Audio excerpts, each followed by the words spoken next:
네, 구독자 여러분들 안녕하세요. 경자입니다.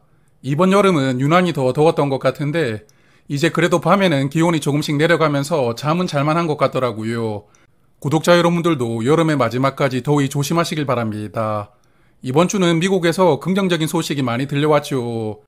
그래서 먼저 이 부분부터 말씀을 드려보도록 하겠습니다. 어젯밤에 잭슨홀 미팅에서 파월 할아버지는 9월부터는 금리 인하를 할 준비가 되었다는 공식적인 발표를 했는데요.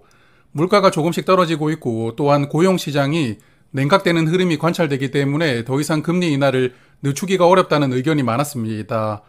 그래서 이런 의견에 연준 의장님도 공식적으로 동조를 한 것 같습니다. 그리고 이보다 앞서 공개가 된 7월 FOMC 회의록을 보면 지난 7월에도 연준 위원들 사이에서는 금리 인하 논의가 있었다고 하는데요. 다만 7월에는 동결하고 9월부터 인하하는 것으로 의견이 모아진 것 같거든요. 여하튼 이제 9월에 금리 인하하는 것은 이제 기정사실이 된 것 같은데 금리를 25bp 내리느냐 50bp를 내리느냐 이 선택이 남은 것 같습니다. 향후에 발표되는 지표에 따라서 달라지겠지만 저는 25bp를 인하하면서 한 번에 크게 내리기보다는 인하하는 횟수를 조금 더 자주 가는 것으로 예상을 하고 있습니다.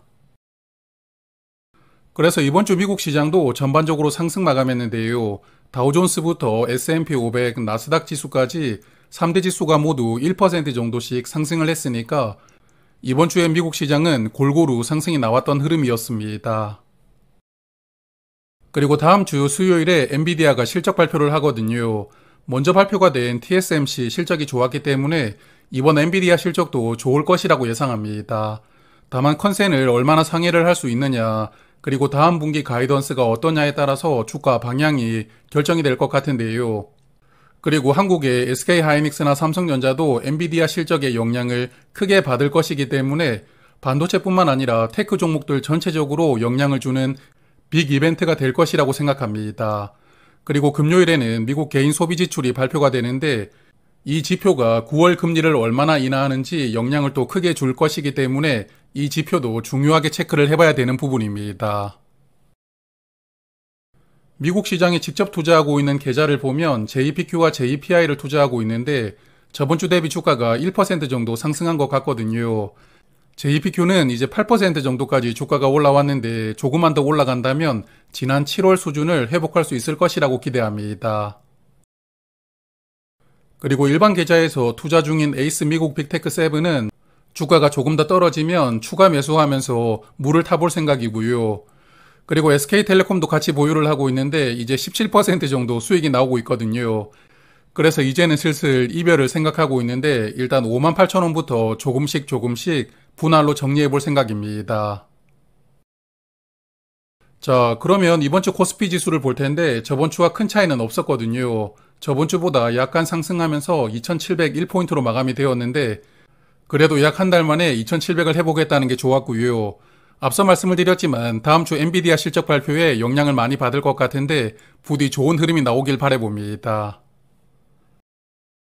자, 그러면 IS의 계좌를 보겠습니다. 이번 주에 DN 오토모티브 남은 50주를 매도하면서 이별했는데요. DN 오토모티브는 자사주 매입이 끝난 것 같고 향후 자사주 소각 그리고 중간 배당도 남아있지만 그래도 다른 종목들을 투자하고 싶어서 정리를 해보았습니다. 혹시나 다음에 또 좋은 가격대가 온다면 다시 담아볼 생각은 하고 있고요. 그리고 삼성화재를 새롭게 데리고 왔는데 이 종목은 기말 배당주이거든요. 내년 4월까지 이제 반년 정도 시간이 남았고 슬슬 기말 배당주 관심을 가져보고 있습니다. 그래서 일단 첫 번째 픽으로 삼성화재를 정해보았고요. 1차로 10주를 매수해보았는데 천천히 수량을 늘려볼 생각입니다. 그리고 현대차와 JR글로벌리츠도 이번 주에 추가 매수를 해보았거든요. 두 종목은 잠시 후에 조금 더 말씀을 드리도록 하겠습니다. 먼저 새로운 식구로 맞이한 삼성화재부터 보면 올해 상반기도 여전히 좋은 실적을 보여주고 있는데요. 매출액은 11조 원으로 전년보다 6%가 늘어났고 영업이익은 1조 7천억 원, 그리고 당기순이익은 1조 3천억 원입니다. 그래서 순이익도 전년 대비 8%를 개선하고 있습니다. 그리고 이 종목은 배당금이 매년 늘어나고 있는데요. 2019년에 8,500원이었던 배당금은 작년에 16,000원으로 약 2배 늘어났거든요. 그리고 올해도 실적이 아직까지는 좋으니까 올해 배당금은 전년보다 더 늘어날 가능성도 높다고 생각합니다. 이번에 매수를 했던 종목은 삼성화재 보통주인데요. 사실 배당률만 보면 우선주를 투자하는 게 유리하거든요. 저의 투자 일기를 꾸준하게 봐오신 분들은 제가 작년에 삼성화재 우선주 매수를 했다가 주가가 급등하기 직전에 정리했었던 일을 기억하실 텐데요. 개인적으로는 정말 아쉬웠는데 전년도 배당금 기준으로 보면 보통주는 배당률이 4.5%, 우선주는 5.9%이거든요.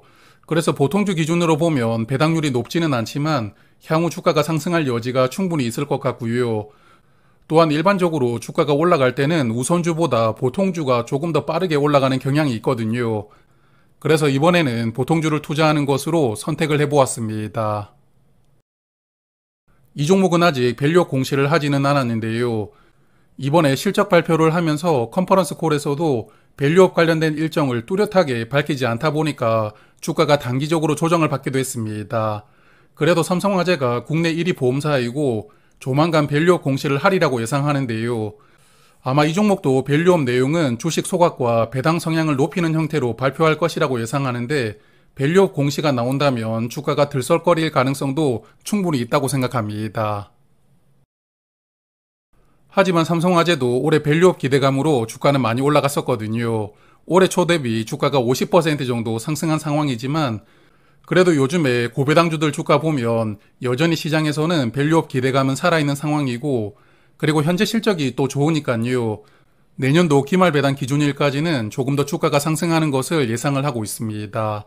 여하튼 이 종목도 1,000만원 정도로 약 30주 정도 매수를 해볼 생각인데 일단은 당분간 조금씩 추가 매수를 해보면서 목표하는 수량까지는 천천히 늘려볼 생각입니다. 그리고 다음 주 수요일에는 현대차 인베스터 데이가 예정이 되어 있죠. 투자자들을 대상으로 하는 일종의 IR이기 때문에 향후 비전이나 중장기 주주 환원 정책을 공개할 가능성이 높거든요. 그 중에서도 저는 주주 환원에 약간 기대를 하고 있습니다. 그래서 이번 주에 10주를 불을 타면서 1차 목표 수량을 채웠는데 이제는 향후 주가 추이와 밸류업 방향성을 보고 향후에 어떤 액션을 취할지 고민해 볼 생각입니다. 그리고 혹시나 주가가 급락해서 평단가 이하로 빠진다면 그때는 또 조금씩 물을 타면서 수량을 더 늘릴 생각도 하고 있는데요. 어차피 올해 배당금도 전년 정도는 지급할 것이라고 예상하기 때문에 수량을 조금 더 늘려도 괜찮을 것 같다고 생각합니다. 자, 그래서 계좌잔고를 보면 하나금융지주가 무섭게 오르고 있거든요. 이 종목 8월 5일에 매수를 하고 지금까지 약 20일 정도 보유를 하고 있는데 벌써 18% 수익입니다.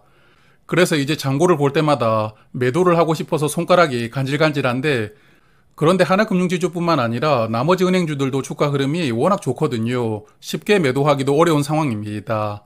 그래서 행복한 고민은 조금 더 해봐야 될 것 같고 그리고 월배당 삼형제를 보면 저번 주보다 주가가 살짝 내려간 것 같은데 세 종목 중에서는 코덱스 미국 배당 10%만 현재 2% 정도 손실이거든요. 이 종목은 앞으로 주가가 10,000원 이하로 내려가면 30주씩 총 4번 더 매수를 하면서 일단 900주를 채워나갈 생각입니다. 그리고 현대차도 주가 흐름이 좋고 이번 주 데리고 왔던 삼성화재도 매수하고 나서 주가는 조금 더 올라갔고요. 그리고 K카도 이번 주에 주가 흐름이 좋았거든요. 그래서 K카는 앞으로 주가가 혹시 15,000원 정도까지 올라온다면 그냥 정리하고 기말 배당주로 갈아탈 생각도 하고 있습니다. 그리고 맥쿼리 인프라는 지난주와 주가 변동이 없었던 것 같은데 다음 주 화요일에 권리락이 나오니까요. 권리락 이후에 주가가 크게 떨어지면 또 50주 단위로 물을 탈 생각입니다. 그리고 마지막으로 보고 있으면 가장 마음이 아픈 JR 글로벌 리츠를 조금 더 말씀을 드리고 마무리하겠습니다. JR 글로벌 리츠는 이번 주에 다시 또 하락이 시작되었는데요. 주가가 3,600원을 깨고 내려오길래 다시 이번 주에 200주를 매수를 해보았는데 여하튼 매수는 계속하고 있지만 매수하면서도 불편하다는 생각이 계속 듭니다. 그래서 운용사 홈페이지에 들어가 보았더니 최근 급락에 대해서 본인들의 생각을 정리를 해두었던데요. 그래서 이렇게 나름 주주들과 소통하고 있다는 액션은 하고 있지만 현재 주주들의 불만은 점점 커져가고 있는 상황이고요. 물론 저도 마찬가지입니다. 네이버 게시판에 들어가 보면 이 종목의 민심이 얼마나 악화되어 있는지 알 수가 있는데 사실 개인적으로 게시판에 있는 글들을 읽는 것을 그다지 선호하지 않거든요. 도움되는 글들도 간혹 있지만 저의 투자 판단에 혼란을 주는 글들도 많기 때문에 개인적으로 선호하지 않습니다. 여하튼 최근 가장 큰 이슈는 전환사채를 발행할 수 있다는 부분인 것 같은데, 전환사채가 발행이 되면 나중에 이게 주식으로 전환될 수가 있기 때문에 주식 수가 늘어나고 그러면 또 배당금이 줄어들 가능성이 있거든요. 그래서 정말 이런 방식으로 자금을 조달할지 모르겠지만 여하튼 이런 리스크에 대한 우려가 주가를 계속 하방으로 밀고 가는 것은 아닌가 싶기도 합니다. 그리고 최근에 매매 동향을 보면 외국인은 그래도 샀다 팔았다 하고 있지만 기관은 주구장창 팔고 있는데요. 여기 그래프를 보시면 최근 한 달 동안 매수한 날이 거의 없었고 연이을 매도를 하고 있는 포지션입니다. 그래서 기관이 어떤 의도를 가지고 물량을 정리하고 있는 것인지 아니면 주가가 떨어지니까 그냥 로스컷을 하고 있는 것인지는 모르겠는데요. 여하튼 이 물량들을 계속 개인들이 받아주고 있는데 기관 매도세가 일단 멈춰야 주가 하락 압력도 조금 진정될 수가 있지 않을까 생각합니다. 그리고 현재 JR리츠 주주 운동이 시작이 되었거든요. 그래서 저도 이런 운동에 동참하고자 액트를 설치하고 주주 인증을 했거든요. 그러므로 혹시 구독자분들도 JR리츠를 보유하고 계신 분들이 계신다면 이런 운동에 대해서 동참을 한번 고민해 주시길 바라봅니다. 자, 그러면 8월 마지막 주인 다음 주도 성공 투자하시고요. 건강하게 8월 마무리하시길 바라겠습니다. 고맙습니다.